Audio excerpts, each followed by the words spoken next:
Hey guys, welcome back to the Joe Silverback Show.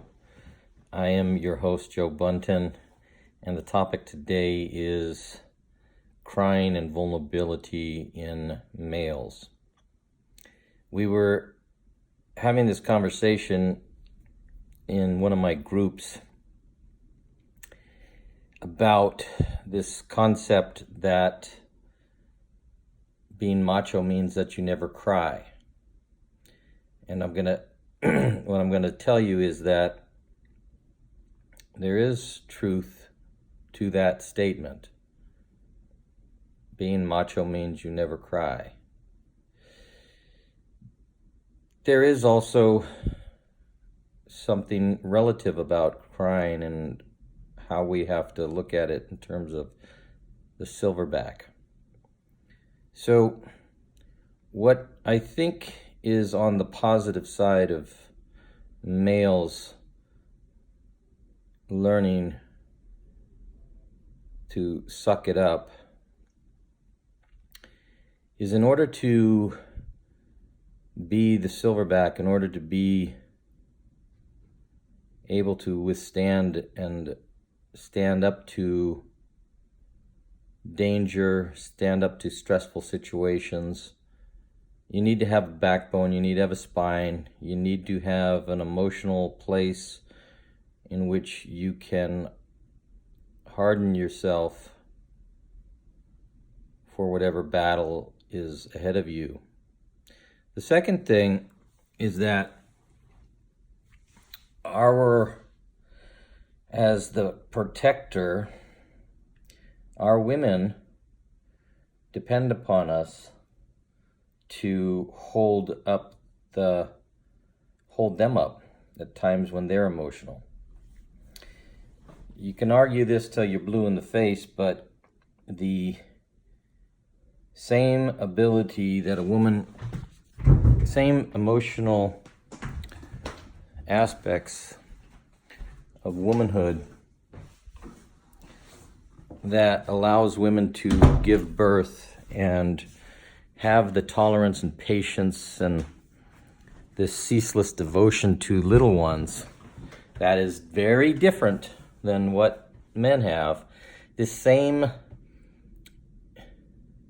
normal emotional component that gives our women a certain vulnerability that we don't have is the same emotions that make them depend upon us for some stability. And it's not a bad thing. It's just, again, the balance of nature. So if a woman is feeling vulnerable and emotional,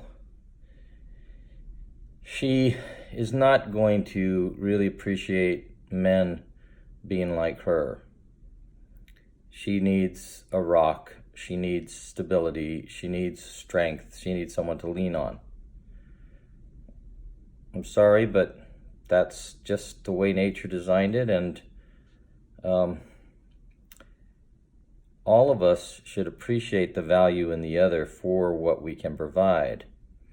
Now, having said that, there's a huge difference in breaking down because you lost your job, or breaking down because you don't know how you're going to pay rent, or breaking down because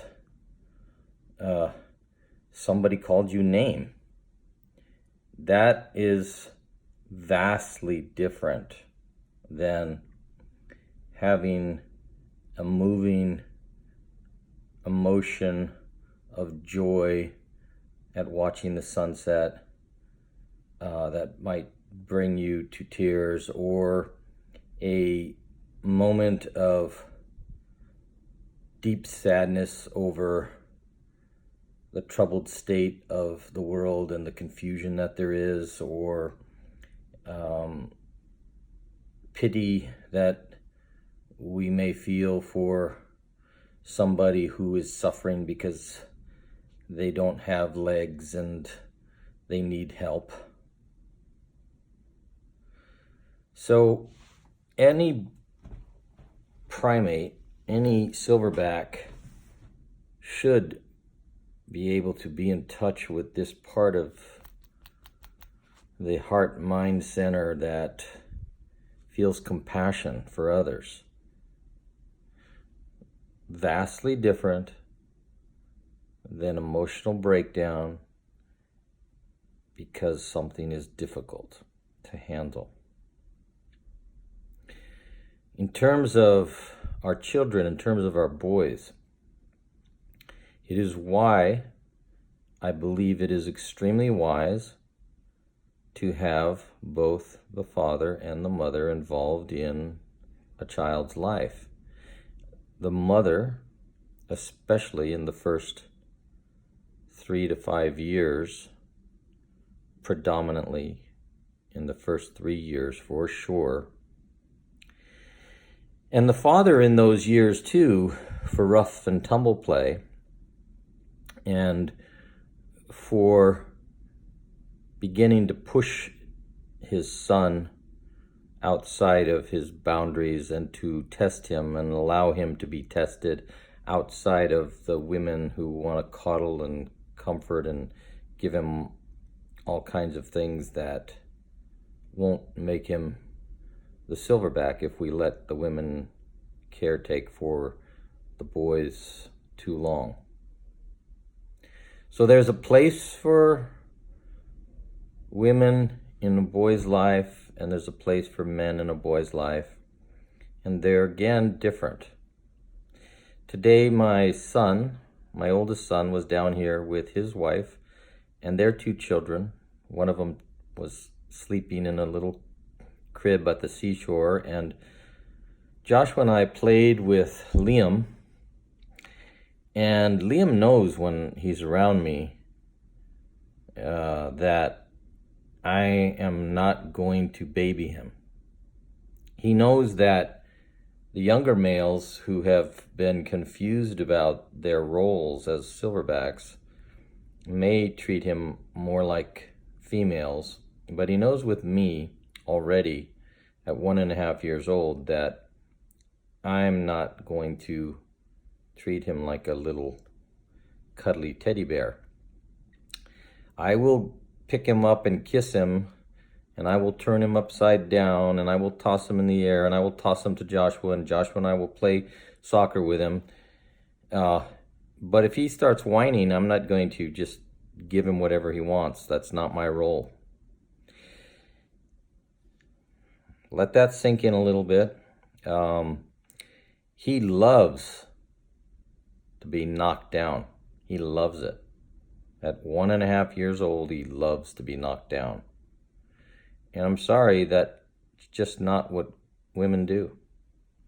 That's what silverbacks do with their young bucks. Okay, that's a little bit now. That's just a little bit I wanted to share with you guys. Letting boys cry and be sissies is vastly different than sharing deep emotion when a loved one dies, deep emotion when something beautiful moves us and touches us, deep emotion when something profoundly sad touches us. Look at the silverback, look at his eyes, study the silverback. There's a tenderness and a gentleness and a deep empathic part of the silverback that we have inside of us. And deep empathic can also be fierce and ferocious and rough and tumble. Just like that. Okay, checking out. See you next time. Send me your feedback. Join the conversation. Let me know what else you want to have me talk about.